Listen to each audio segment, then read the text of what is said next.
Chafing Armor Podcast, Episode 15, Descent into the Demon Webs miniseries, A Handmaiden's Tale.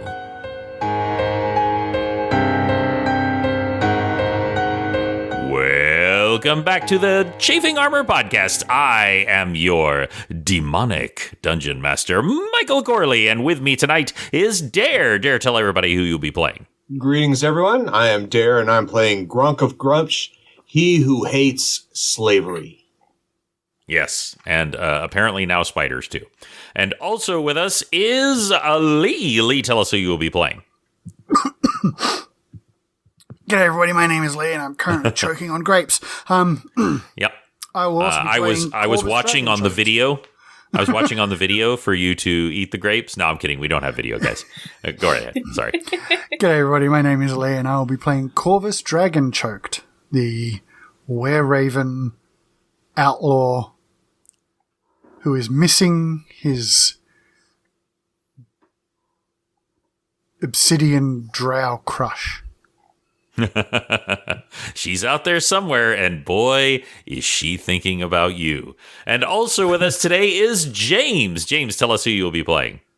Hey, everybody. My name's James, and I'm playing Gan, the spell scale fighter and warlock who just got attacked by a gazillion spiders. He did, and fortunately, he got a ring do your thing from Gronk recently, which was very helpful. And last but certainly not least is Riley. Riley, tell us who you will be playing. Hi, I'm Riley, and I'm playing Elenora Dawn, a summer Eldrin monk who has just gotten a small piece of home. She certainly did. When we last left our players, they were in the Demon Webs on their quest to destroy Loth, the Spider Queen. They encountered a giant mechanical spider operated by a tiny gnome who told them his name was Whirly Wonderglow.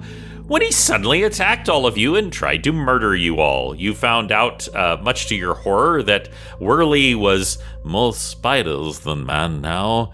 As he burst into spiders and fell to the ground, he had a pouch on him that Elenora recognized, and thanks to the quick actions of Gan, was able to save.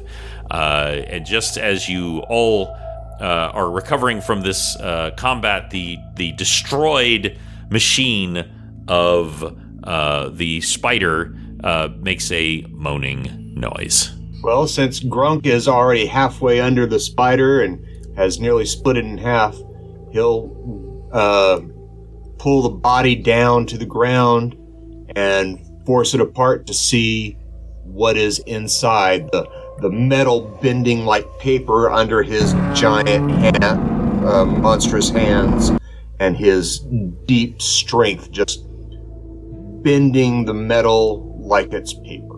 Give me a strength check, please. Just a straight strength roll.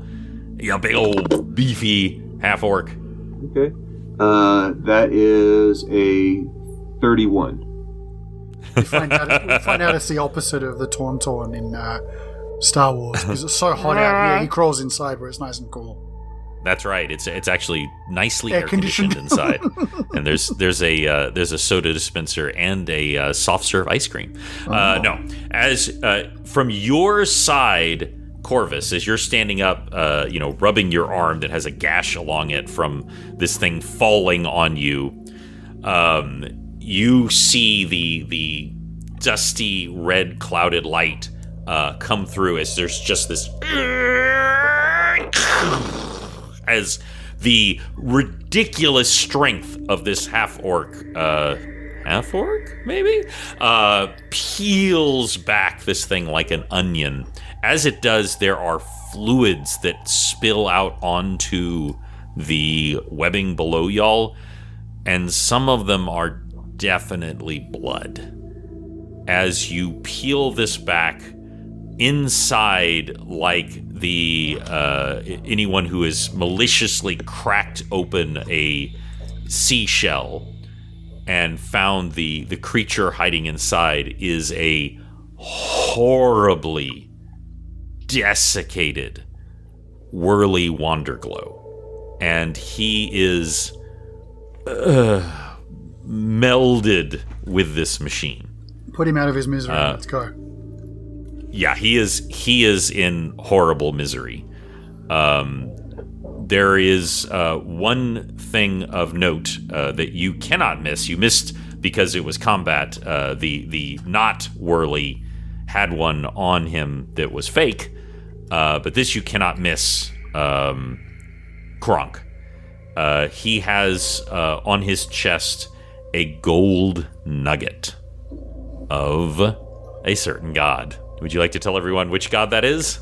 Gronk may not know, but that is the gold nugget symbol of Garl Glittergold, who is Tix Birchmanson's patron god. Yes, and Gronk, as a cleric, is familiar with most. He is not the most popular god in the material plane, but he is certainly known, and you recognize it when you see it. The important thing to know is that it is blackened, and there is no glow, there is no holiness. This is a desecrated holy symbol, and so it is not protecting him clearly in any way, shape, or form. And he is in the process of expiring. Most of his lower appendages are shredded and melded with this thing. Whether they were empowering it, whether he was controlling it or not, or if he was simply a prisoner here, you do not know. But he's clearly dying. Gronk leans down and just goes, "Well, you got yourself into quite the situation. Are you ready to die?" He simply says, "Please." And so Gronk places his hand on Whirly's forehead and casts Death Knell. Upon casting this on a dying creature with minimal hit points, it dies, and I gain 1d8 temporary hit points and +2 to my strength, and my effective caster level goes up by 1, sucking the life out of said creature. Damn, that's cool. And y'all see this as there's a moment where his eyes glow like a brilliant green, and then so do Gronk's, as the life essence is drained out of him and he instantly dies. If anyone's played Elden Ring, he just huggy mummied you. Or that. Yeah. He just huggy mummied. And the body does. It was already desiccated. Like almost gaunt and starving. But it almost mummifies as the spell takes effect. And you all see like this energy, this power, like Gronk's muscles almost ripple as the energy of the dead flow into him. It is unsettling, but very powerful. And so it'll last for 1 minute per spell level. So for 15 minutes plus max. So it's for 20 minutes he has this bonus. Gotcha. It's a pretty cool spell and a good use for it, honestly. Elenora, you know this pouch because your queen kept it on her belt. She did not keep many things on her belt. She had a small satchel that would either give out flower petals or gold, depending on her whims. She had another one that had a keepsake of her consort, Oberon, and she had this pouch.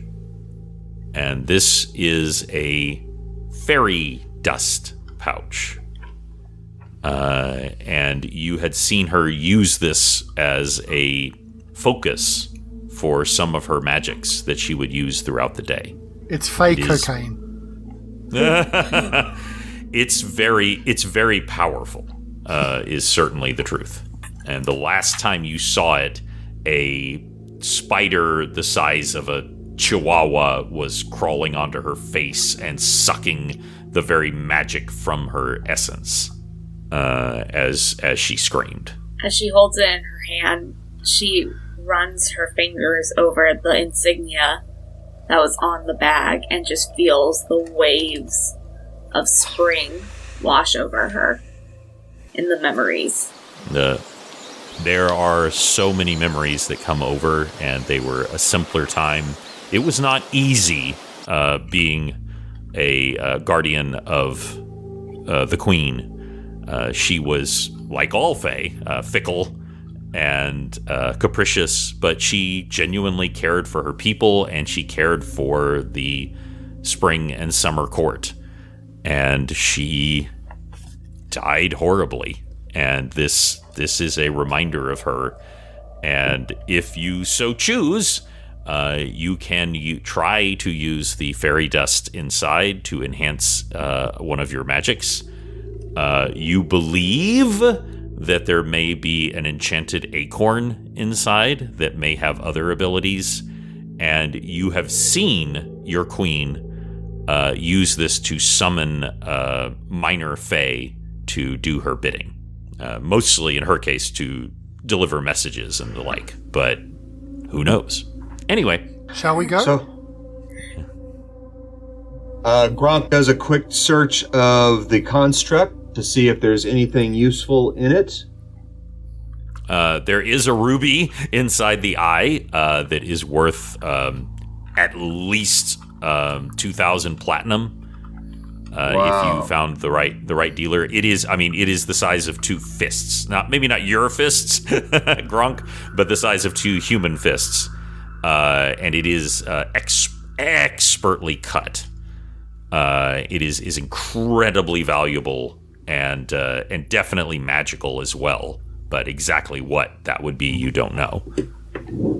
But as far as everything else in here, not really anything especially useful, unless you just wanted to beat someone to death with a piece of metal, which you might. I don't know. Should we take that eye with us? Well, the ruby was kind of the eye, honestly. The eye that Gronk pushed out. Yeah, when you destroyed the eye, it revealed the ruby underneath the aperture. Okay. Yeah. So, Gronk jumps down and starts leading the way to the north, following the path. So I would like to know the order that everyone is walking in. I'll go after Gronk. Gronk is first. Gronk is first. Corvus next. And Corvus. Okay. Yes, I am last. And Gan, how are you proceeding? Are you flying? Are you walking?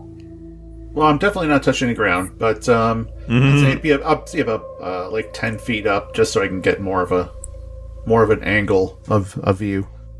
So I would like, first of all, I would just like to know: are y'all just like in general trying to walk somewhat quietly, or are you just walking? Like, what's the feel of this? Gronk is not. He is stalking forward, but he is not pounding his feet into the ground. He is doing his best to just move forward without attracting attention, without causing vibrations in the large strands of spiderweb. Let's date the episode and say we're walking without rhythm. We're walking without rhythm. There you go. There you go. Can everyone give me a move silently check? And since you are technically floating above the ground, Gan, you can do it with advantage. Okay. 25 for me. Okay. 16 for Gronk. Hey, that's pretty good. Yeah, for Gronk, that's for really Gronk, good. Especially. 15 plus 1. That is a 31 for Elenora. Okay. It's a 31 for Corvus too. So y'all are pretty. Part of it is that you're kind of getting the feel of these strands, that they have a certain rhythm to them, and you're learning. It's almost like in Dune, where they learn to walk so that they don't summon sandworms. Like you're learning to walk, so it's kind of like when you first get on like a trampoline, you're like, ugh, as everyone else is moving on it, and you're just getting into that rhythm, and you feel like you're not making that much noise. And that is when you start to see a change, and the endless spider web starts to be replaced with occasional tufts of grass. Now, they're not especially healthy grass. They're mostly brown, but there are some, small areas of green in them. And that's when you just see an honest-to-God tree. And again, the tree is not doing great, but it's tree. And as you keep moving forward, it slowly replaces more and more, and there's just this melding of the two until finally you're just in a forest. And again, it's not a very healthy forest. It's sickly. It's browning. It's got a lot of dried leaves, but there is still some life in it. And there's even like some bird calls, but they're like very hesitant and distant. And they seem almost haunting in this forest. And Elenora, I would like you to make a spot check with advantage, please. Ooh, fun. Alright, so first roll was a 10. Let's see if I can do better than that. Oh, nope, that is a 11. Okay, I did better. Gotcha. 11. For a spot check. This all seems very familiar to you, but nothing particular jumps out at you. It shouldn't be. Let's keep moving. Yeah. And by the way, you're still heading on that course. That's why you haven't deviated through, around or anything like that, because y'all are on a mission, and you were told by the traveler himself, a god, that if you can follow this center thread, which seems to be underneath this area, is still taking you through this forest. He also said don't trust anything, so this shouldn't be here. We should keep moving. It absolutely should not. And you saw on your journey here some evidence of things that just don't quite seem to fit in here. But there they are. And did anybody else see that New York City taxi cab back there? I mean, that is kind of the feel. Is there are things here that appear to be drawn in from other places, either the material plane or possibly even other planes, that are just brought in and fused into the demon webs. And that is when you hear the sound of laughter. And everyone knows this sound. We were actually chatting about this earlier. Everyone knows the sound of someone mocking your accent. So I know if I hear someone go, "Well, hi there, I'm from Texas. I like to ride cows and shoot guns." You like to ride cowboys, do you? Yeah. All right. I like to ride cowboys. I saw Brokeback Mountain. I know how that works. Hey, now, are y'all making fun of me? Hey, I'm born and raised in Austin. Graduated from UT. I know that Dare and Riley have some Texas in them as well. But there is a very specific sound when someone is mocking you. And of all people, Elenora, you recognize this because these people are speaking your native tongue. They are speaking the tongue that was spoken at the High Court of the Feywild.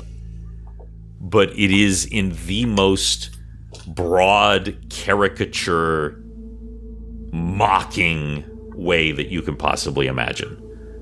If you can imagine a bunch of people, and it's all women's voices, and they're basically doing the equivalent of, "Oh, look at me, I'm a high fae. Oh, and I've got long, beautiful hair, and I never work, and I crap gold, and I breathe sunshine," and then just tittering laughter.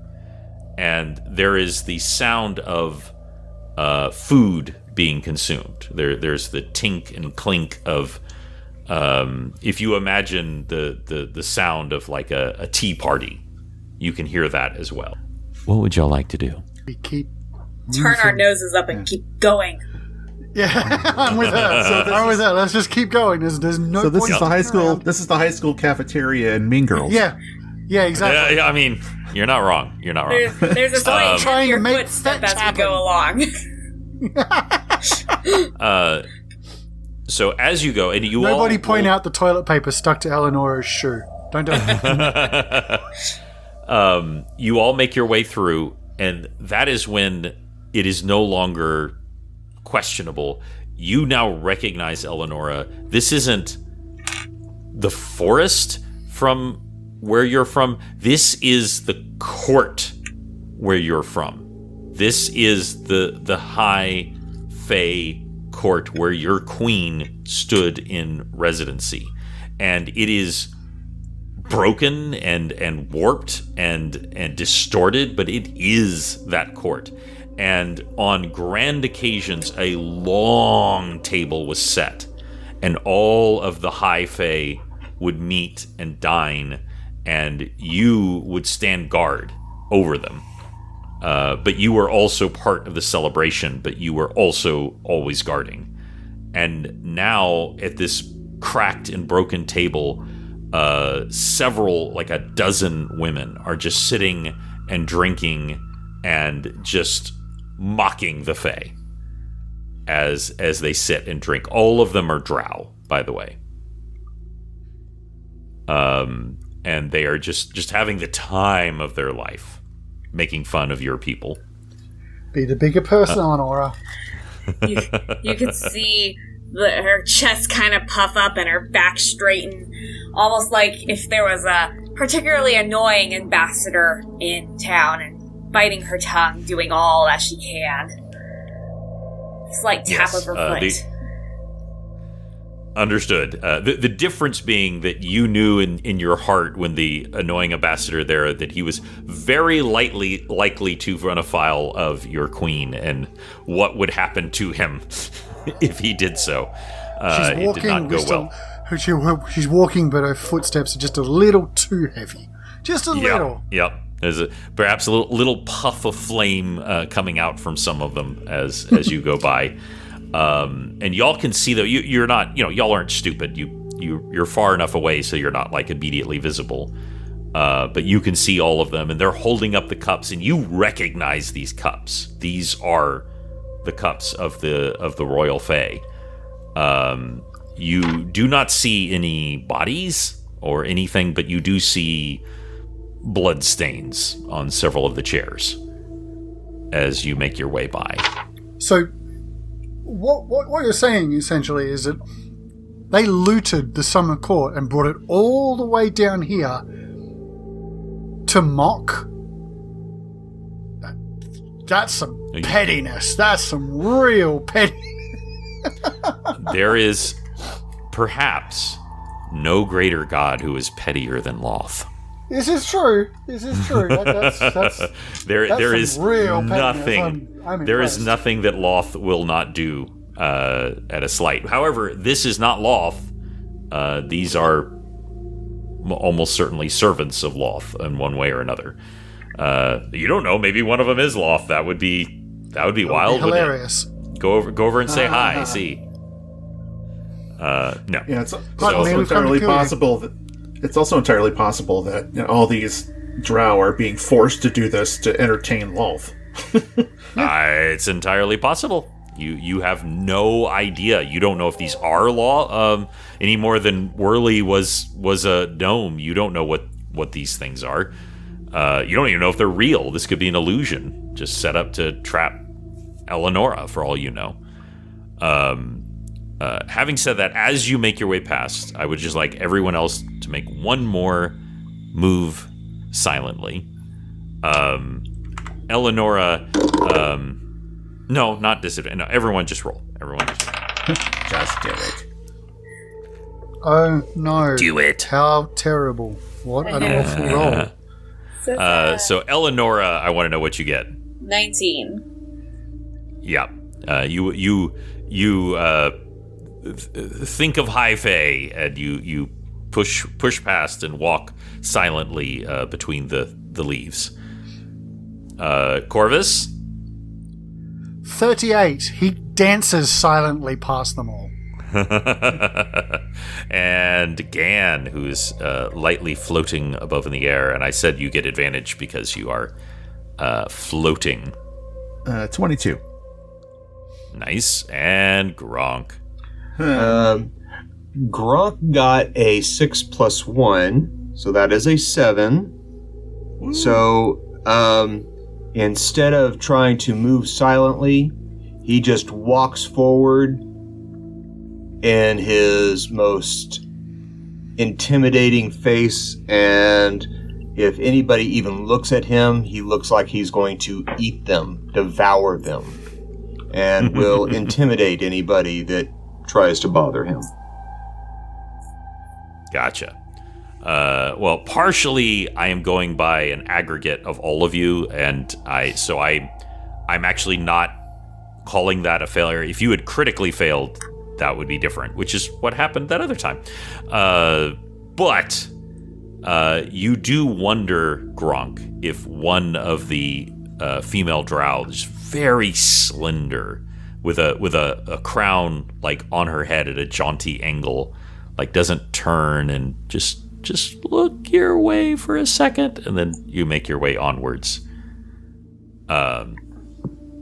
As you continue to walk, you keep moving forward, and the landscape begins to shift again. It begins to shift and change. And onwards, you can see again the endless expanse of the spider webbing. Off in the distance, you can actually see a shipwreck that is just fused into the spider webbing. But that is not on your way, but it's kind of hard to miss. As you continue to move forward, you feel like you're getting very close. And again, this time, you feel that vibration, that boom, boom. But this time, it is so much larger, so much bigger than a mere mechanical spider. This causes the plane to shake as it rattles and moves and hums through. And off in the distance, you can see just barely the tip of a tower, a spire, a castle. And you have a very strong suspicion that may be the Castle of Loth. And as you are looking over like a mountaintop off in the distance, you see the castle slowly move. And that's where we'll end Chafing Armor episode 15. Great job, everybody. Fantastic. Wow. You didn't want to join the tea party? No. Come, Mustard. Don't let's be silly. Don't let no. Wow, that's a deep cut. You've done two deep cuts tonight, so I am so impressed that you caught the ring. That cut is so old that my brain like tells me it's a dream. Like I saw that when I was so little Ding ring, do that your was thing. Yes, that was one of my Thing favorite cartoon. cartoons. Oh my god, I definitely saw it as a child, but like the memory is so hazy. There's a couple of shows that I watched when I was super little, and that was one of them. No, I went back and watched an episode on YouTube, and it was horrible. Oh god, they were so bad. Really bad 1970s, but it was superhero. Ring, Hey, do your thing. Hey, I'm coming at everybody. I am so nostalgic for the cartoons of the 80s. They are all garbage. Oh yeah, no, Suck. they're awful. They suck. I love The them. 60s I am Spider-Man cartoon is awful. But Oh, awful in the by best the way, ways. and I'll stand by Izzy. My father, as like almost a joke, gave me a collection of the '60s ones, and Izzy, as a little child, freaking loved them. And the animation on those is so tremendously bad. It is painful to watch. Bad. So bad. So bad. The where he's swinging through, like when he's doing his web swing, and it's just a Yep. red background and grey spires for no reason. Yeah. It's just like what? One of my greatest cosplays was because I couldn't turn in the costume until the next day. Was a professional Spider-Man costume, and so I acted out the end of the original Into the Spider-Verse of "Who the heck are you? I'm Spider-Man. No, I'm Spider-Man." It's glorious. It's glorious. I'll try to link it in this show, but I'll probably forget to do it. But I couldn't afford that costume. I was just wearing it for a thing that I'd been hired to do.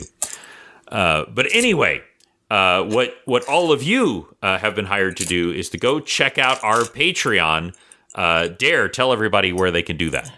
Hey, everybody, we want you to come over and join us on Patreon at patreon.com/Chafing Armor, where I am working on novelization of our first adventure, and we have multiple reels and cosplays by our fantastic DM, artwork by Izzy and Riley, and so much history by Lee. We'd love to have you all come and help out with that and join in with all of our community. We'd love to have you be part of our community. Thank you. And it's a lot of fun there. We are just a bunch of goofballs, and we want to be goofballs with you. So come check us out. There are several ways to support us on there, and we'd love to have you. Chafing Armor on Patreon. Thank you so much. And thank you all for playing. Thank you. Thank you for not killing us. yet. Oh, it's getting close, you guys. I said this was a mini-series. Oh boy. So until next time, as the castle moves ever closer, we will roll with you soon.